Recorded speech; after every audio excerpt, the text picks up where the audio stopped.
বন্ধুরা, আজকে আমি সমুদ্রের নোনা ট্যাংরা নিয়ে এসেছি। নোনা ট্যাংরাগুলো দেশি ট্যাংরা থেকে খুবই ভালো লাগে। এই রেসিপি আমি আজকে বানাবো। দেখুন কিভাবে বানাই। মাছগুলো ভালো করে কেটে ধুয়ে নিয়েছি। এবার নুন হলুদ আমি মাখিয়ে নেব। এবার আমি ভেজে নেব। মাছের জন্য এটা আমি মশলা করে নেব। এখানে আমি সর্ষে আর কাঁচা লঙ্কা নিয়ে নিয়েছি। এটা আমি শিলে বেটে নেব। মাছ ভাজা হয়ে গেছে, এবার তুলে নিচ্ছি।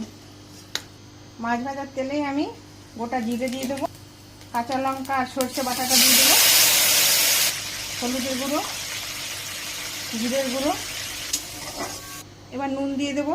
ঝোলটা কিছুক্ষণ ফুটবে। ঝোলটা ফুটে গেছে, এবার মাছগুলো আমি দিয়ে দেবো।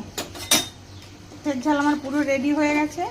নোনা ট্যাংরা এইভাবে রান্না করে খাবেন। কে কে নোনা ট্যাংরা খেয়েছে কমেন্ট করে জানাবেন। ভিডিওটা যদি ভালো লাগে লাইক শেয়ার কমেন্ট করবেন। বন্ধুরা,